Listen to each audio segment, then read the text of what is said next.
Okay, all right, let's go. All right, y'all, what's up? It's your boys from Send It Shark Fishing, JR, Nick. We're bringing you guys this video to kind of show you guys what it is that we bring out when we go to the beach, when we go target these big sharks, when we spend 8 hours on the beach and not catch nothing because we've invested too much money into this sport and we don't want to go back because we don't want to sell anything. But anyways, all right, so we're gonna go ahead and show you guys more or less in like a couple parts of what it is that we bring. We kind of laid out a couple things here. This is pretty much the introductory to our tackle section. It goes anywhere between leaders. We have tackle boxes, zip ties, glow sticks, rubber bands, our tagging tool, which actually we forgot. Give me 1 second.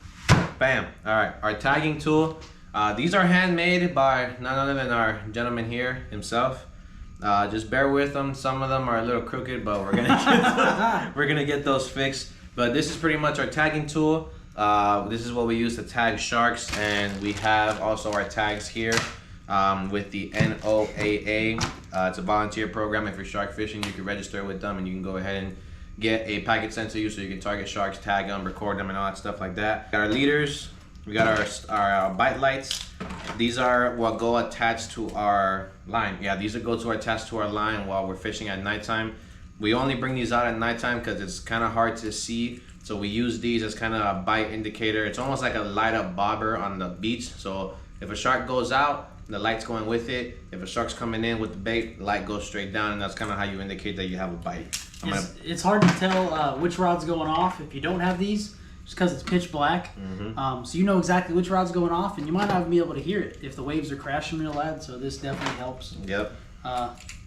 With that, yep. We have them in various colors, so you can tell whose rod is what. You know, green's going out. Green's going out. Blue's going out. Red's going out. Red's going out. Or we got disco too. You know, so it ranges. We got a bunch of different colors to range from. We got our weights also. We kind of use. We've been using a lot of 1 pound weights with the stainless steel legs. Nick has a couple of no, this is a 2 pound. These are 32 ounces, but this is a 2 pound. It has, what are these, Nick? These are, I think those are aluminum legs. Aluminum legs. So it just really depends on what your preference is. We like using both. Doesn't really matter. We got our rubber bands to tie our hooks with our baits. We got our zip ties to tie on to either the drone for the glow sticks on the drone, or we have zip ties for the shark or for the bait release on the drone. Then we got tackle boxes. So this is Nick's box. His is a little bit smaller than mine, but he pretty much has everything on here. I'm gonna let Nick explain this one to you. So I just got this organizer from Home Depot, but this pretty much has the works that we bring out to the beach. We have everything that we need just in case we have to remake a leader, if we have to cut the leader for any reason. But we have crimp sleeves for the mono, crimp sleeves for the still leader, snap swivels for casting leaders, larger snap swivels, big swivels. Selection of hooks, big 24 rows or casting hooks. That pretty much sums it up. Just, you gotta stay organized out there. In the past, we just throw everything in a backpack and it's a mess. Yeah. So it definitely comes in handy to be organized, get what you need real quick, and get back to fishing. Yeah, especially if you break off, or if one of your, in the leaders too, sometimes when you hook into a big shark, these cable leaders, they do get chafed up. So it's as simple as bringing the right gear that you need to replace. Almost 90% of the time, you're only going to be needing to replace the cable section if you can get the hook out of the shark. So just cut the cable, retie on a new one, put the hook back on, and you're ready to start fishing again. That's going to be for the rigs. This is my tackle box. Mine is a little bit more on the bigger side. I haven't found a way of how to slim everything down, but I got a lot of different things from, you know, all my pliers and everything. I got some business cards here. I got all my hooks here, some heat shrink wraps. I got some clips there. I got our spinning rods set up. So this is what we use for spinning rods. Yeah, we're still trying to figure out the best way how to, or casting leaders, there you go. And we're using these, so they work pretty well, at least for me. Nick makes some of his. I'm still trying to figure out how to make mine. I got some other hooks in there, some bigger glow sticks, but like Nick said, organization is key when you're on the beach. You want to be organized. You want to make sure that you have all the stuff that you need organized and well put, because the last thing that you need is to go out there unprepared, you break off on a fish, or you run out of leader, or you don't have any more cable, or you don't have any more crimps.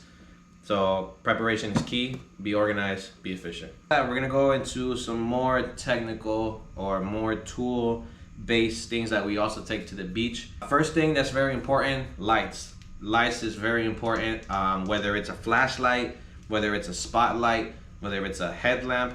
Again, whether it's a headlamp, make sure that you have the proper lighting with you. One is make sure that everybody that's in the water with the shark is safe.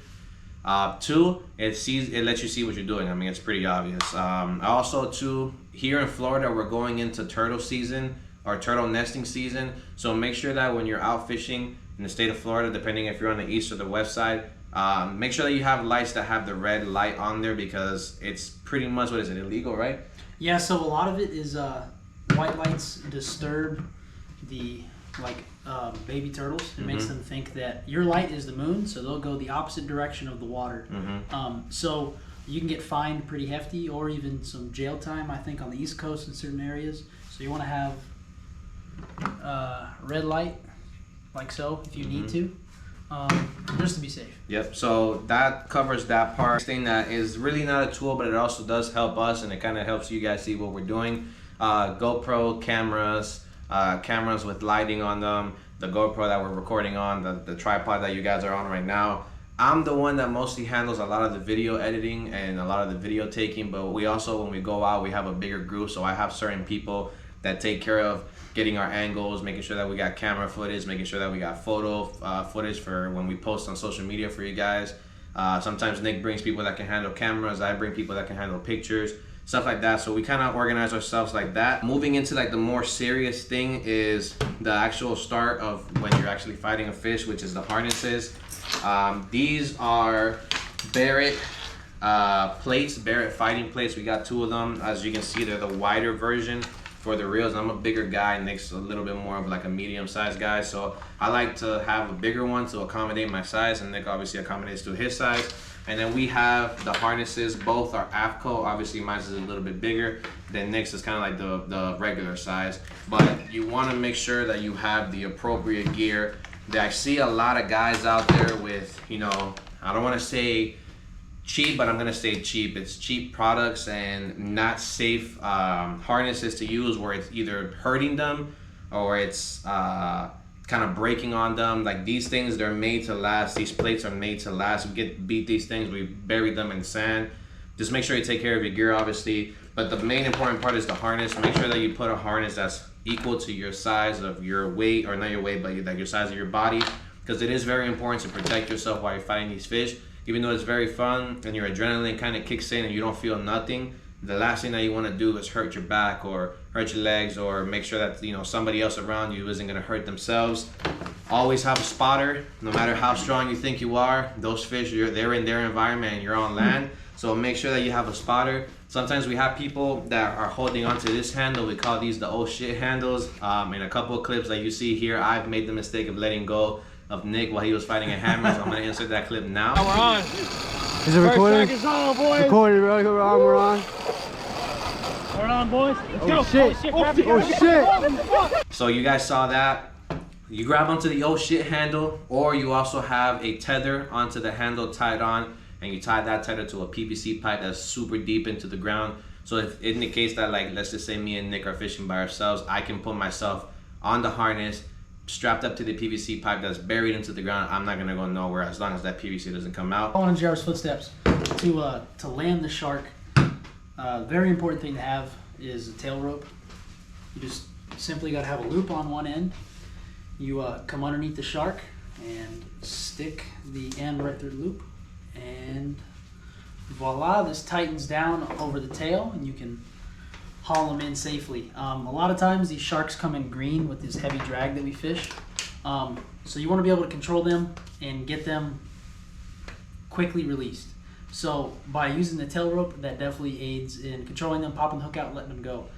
In regards to getting the hook out, my dad is a fabricator and he actually made us some handy dandy de-hookers in the shape of an H. So we can push the hook out or pull the hook out. We've have used these with great success. They work awesome. Other de-hookers on the market, they're like $50, $60, $70, $80. They're expensive. And some of them are also really thin, so we've had them bend out on us. So I had my dad make these really heavy duty so they can actually stand up to how bad we abuse our equipment. Yeah. Another important thing to have, bolt cutters. Hammerheads, they are known to fight to the death. So you want to get them in and out as quick as possible. Sometimes you don't even have time to take the hook out. If you have to, you need to cut it and let them go immediately. So this is just for those off-case scenarios where you do end up with a tired fish or the hook is buried very deep in them. You want to cut the hook as quick as possible. These are just like $30 bolt cutters from the hardware store. These suckers do rust out. So what I do, every time I come back from the beach, I spray them down with WD-40 and it really stops the rust from growing on them. To cut our bait, you don't have to have a Sawzall. It just comes in handy because a lot of times we grab our bait straight out of the freezer, go to the beach. So we're trying to use a bait knife on a stingray icicle and it's just not going to happen. No. So we've actually broken several knives in the past trying to do it. So we invested in a Sawzall. This is a Milwaukee 12 volt. And as you can see, this sucker is absolutely disgusting. It's been covered in sand. It's gotten wet. And it still goes and goes and goes. Milwaukee will take a sponsorship if you want. But this thing hasn't let us down yet. And it's what we primarily use to cut those icicles out. Yeah. To cut our line when we're rigging up on the beach, we just have a pair of aviation scissors. Just real quick, cut thick mono. Finally, the last thing that we do bring out there, PVC, as JR was saying, we'll secure ourselves to this if necessary in the harness. Obviously, we also use this as a rod holder. You have to have a mallet out there to hammer it down into the sand. But that pretty much covers a lot of our tools and gear as far as that goes. Yeah, pretty much as far as like the technical side goes to it. With the PVC pipes, I mean, it's cheap.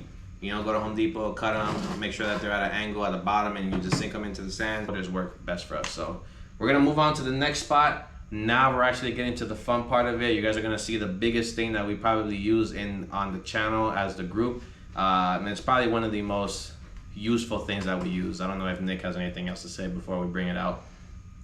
Very, very well worth the purchase. Yep. So we're gonna go ahead and bring it out. We'll be right back. All right. So this is now where we get down to the fun part of shark fishing, and the more or less we're starting to get more into the expensive side of fishing. Without talking any numbers, this is what we primarily use to drop our baits. I'm gonna let Nick handle this portion because he's very more well-spoken than I am. I'm probably just gonna butcher it as much as I can, but I'm gonna let Nick take the reins on that. So this is Send It Swelly. Oh, that's right. Send it. I forgot. Our Swell Pro Fisherman Max. We have a love-hate relationship with this thing. More so love than anything. Originally, we kayaked. We put the time in on the kayak. We flipped 400 yards out. We've had boats come in between the kayak and the beach while we're kayaking baits out. We've had the kayak attack me personally on the East Coast. I'm gonna insert, if I can find the other clips, I'm gonna put it in, but if I find the clip that I have that I'm telling you about the kayak attacking me, inserting it now. Oh God! You good? You good? You good? As you can see, the kayak is great and has its advantages, but at the same time, it can be a pain in the ass. Yeah. So we decided to make the jump to this. First and foremost, when we're fishing next to other shark groups, we can deploy all of our baits in the time that they do one. So going into the pros of this drone, we can deploy baits so much faster. It's 10 times safer for us to be nice and dry and warm on the beach and have this going through the weather, flying it out, dropping the bait, coming back. The controls are pretty simple. I've never flown a drone before in my life until I got this one. If I can figure it out, you can figure it out. I promise you that. What's nice is you fly it all the way out, you flip the return home switch, and it comes back and lands right where it took off from. The issues we have had with this is it has crash landed, fell clean out of the sky numerous times. It's been in the repair shop numerous times. The first time we bought it, it came directly from Swell Pro, and it wouldn't even take off. It had no GPS signal. We had to send it all the way to Arkansas to get repaired. That took months. When it came back, we had a couple great flights with it, and one day the battery voltage just dropped to nothing and fell out of the sky right into the water. Thankfully, it still flew. Everything worked great. Another time, the propeller flew off and it crash landed on the beach. That had to be sent out to get fixed. Another time, we had all of our friends and family meet us out on the beach. Drove an hour and a half down south, take the drone out, have everything set up, all the rods are rigged up. Drone won't even take off the ground. Nothing going from the controller to the drone, not a thing. So shout out to Apex Anglers. Yeah, Apex. Shout out to Apex Anglers. Anthony, actually. Shout out to Anthony from Apex Anglers on Instagram. Yes, sir. So he took care of this thing for us. He hooked us up.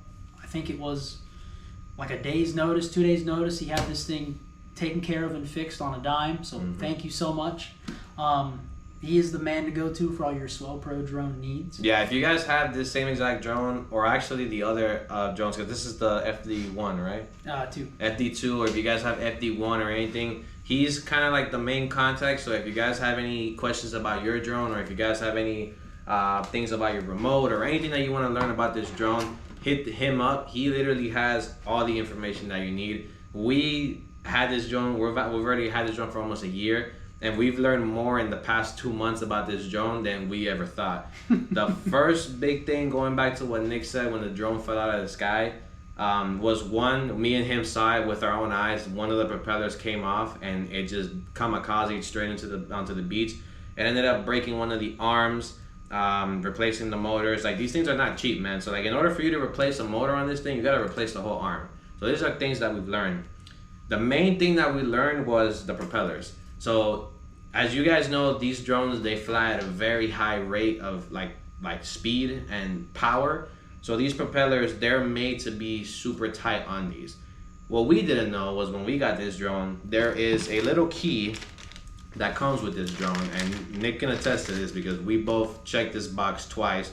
We never found this key when we first got the drone. Never received one. Never received one, actually. So again, shout out to Anthony from Apex Anglers for providing us with another key. Shout out to him. He's probably one of the best people ever meant to deal with these kind of things.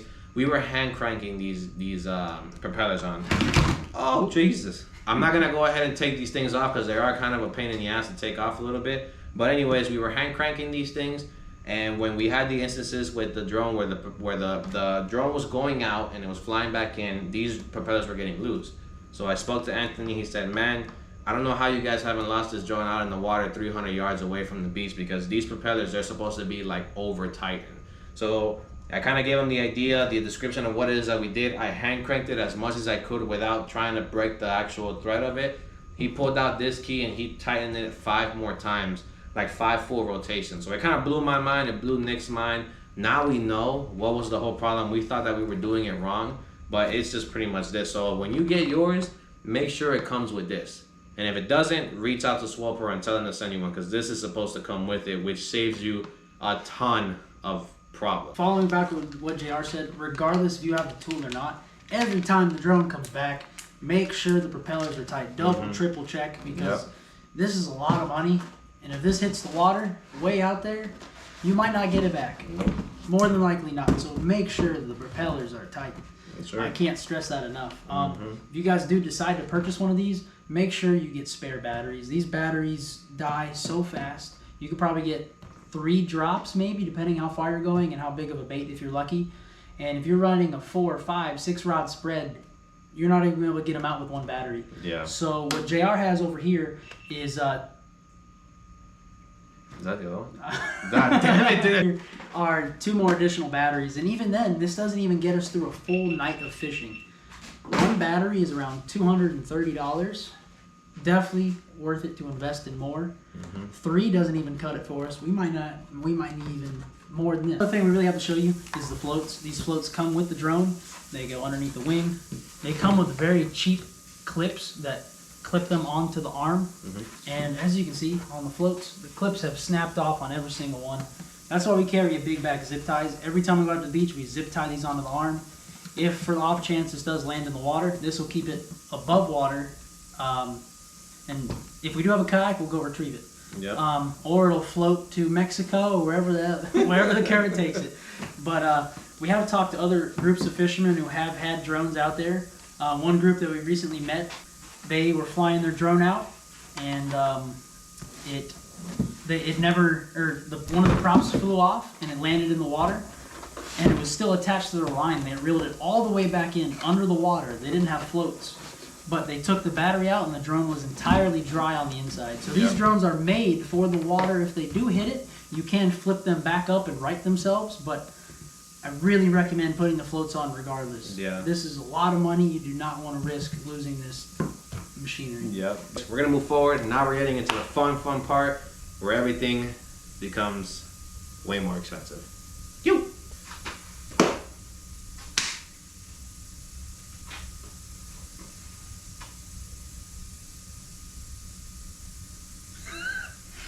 Alright, so this is our next lineup that we have here. This is where it starts getting a lot more expensive.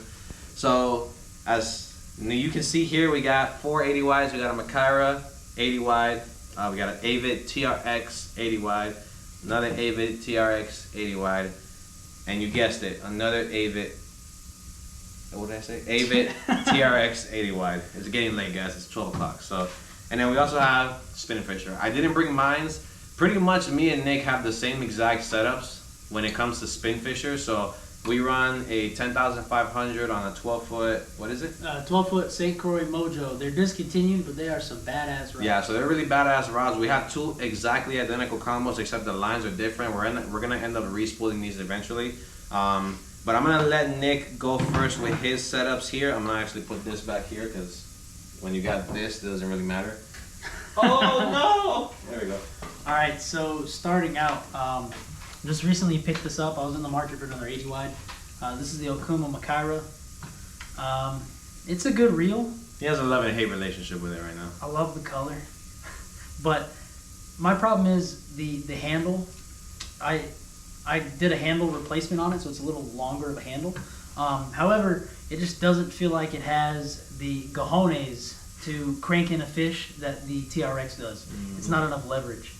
But all 4 of these setups we have paired with Barrett rods. Shout out to Barrett. If you want to sponsor us, feel free. Shout out Barrett. Actually, hold on. I got 2 Barretts myself. So we all have Barretts. This one being a 711. I think this is one of his older rods. I believe it's 80. Yeah, 80 to 130. 711. It's like gold marbling. Real pretty. Moving on to the next combo. Both of these are spooled with 150-pound diamond braid with a top shot of 250-pound mono. This right here is my pride and joy. This is my baby. This has caught the majority of my sharks on right here. It's a silver Avet 80 wide TRX. Oh, they're falling. And I have that paired with a 7-foot 80 to 130 Barrett rod in silver. I cannot get enough of the Avets. They do everything right, and they're workhorses. You can't kill them. So that's pretty much all I really have to say in regards to my setups. Moving on to JR. If you're in the market for a gold Makira, I don't know if Nick wants to say it, but it technically right now is 50% on sale. Not 50% off, but it's 50-50 that he wants to sell it. But hit me up. Hit him up at Fish on Leon. It's right here, Fish on Leon. Or hit him up through Senate Shark Fishing if you're interested. We're on the west coast of Florida, so I know all my Florida boys, they'll be looking for an 80 wide. Literally clean, well taken care of. Are you selling it with the rod or are you keeping the rod? Keeping the rod. Keeping Reel only. Real with only. line. Alright, so hit him up for details. You know, maybe you might work out a deal. Maybe, I don't know, you might get yourself an 80 wide. Alright, so moving on to my pride and joys. They're identical. So pretty much, funny story, one of them is actually Nick's. That was Nick's. I traded him some specific stuff for this combo, so I ended up with both identical ones. They're both spooled with one spooled with 150-pound braid, and the other one is spooled with 130-pound braid. Pretty much like you see them here, all blacked out. I've caught numerous of my personal best sharks on this. I've caught my personal best tiger shark, 2 personal best tiger sharks, one on the west coast, one on the east coast. Nick was there for both of them, so it was kind of awesome to share it with, you know, a good friend of mine's. And again, just like Nick said, both of my combos are paired with barrel rods. They're the exact same colors and everything. The only difference is that one is a 7.6 This one is, I believe, a 80 to 130 on the 7.6, and then, Jesus, and the 9 foot is 80 to 200. So it's a beef stick. I don't remember if yes, I landed my personal best on the 9 foot rod in the East Coast. I landed my personal best shark on this specific rod with, I don't know which one is which, but I love them. Just like Nick said, they're workhorses. They're probably the best reel in the market. You can at me on that, but I think Avid is the way to go. Macairas are cool. Everalls are cool. What's the other one? Alukentos? Alutecnos? Yeah, Alutecnos. Alutecnos is cool. They look cool, but I don't know, man. It's just nothing beats an Avid, man. These are pretty much our combos.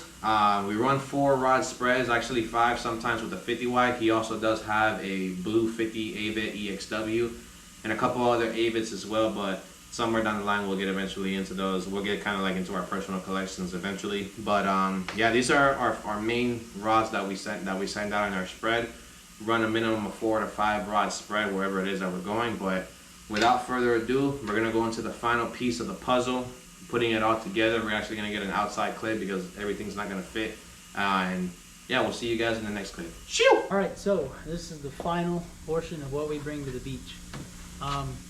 Before we purchased this cart, we were dragging everything down in multiple trips. 3, 4 trips to the truck, back and forth, back and forth. We finally bit the bullet and decided to get a cart, and it has been a lifesaver for us, more so an arm saver. Not only does it hold all of our rods, it carries a bait cooler, it carries the drone, it carries whatever chairs we need, our bucket of tools, harness, bolt cutters, everything we need at the end of the day. This is an angler fishing mate, I believe.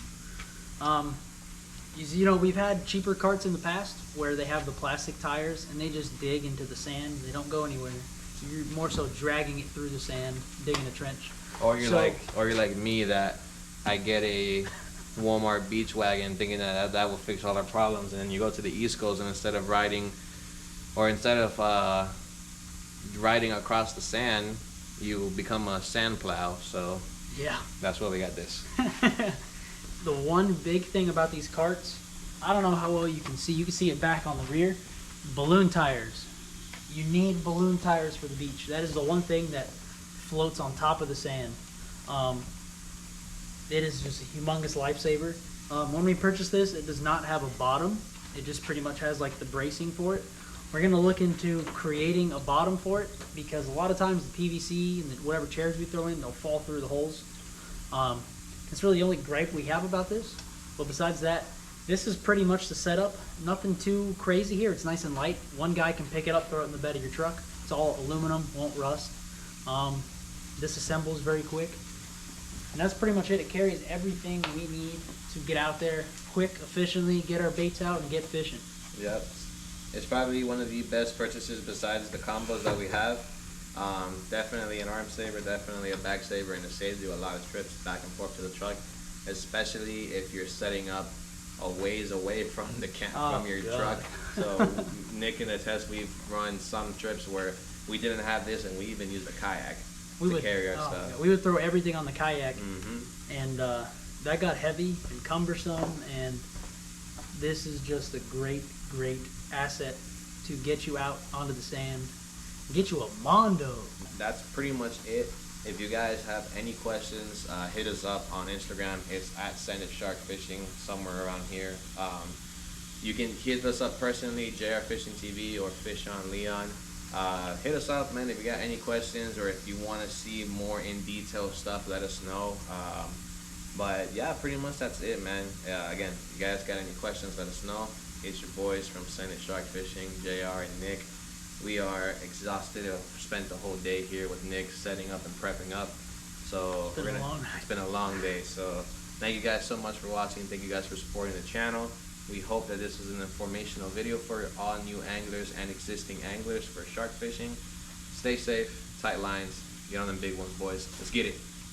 You!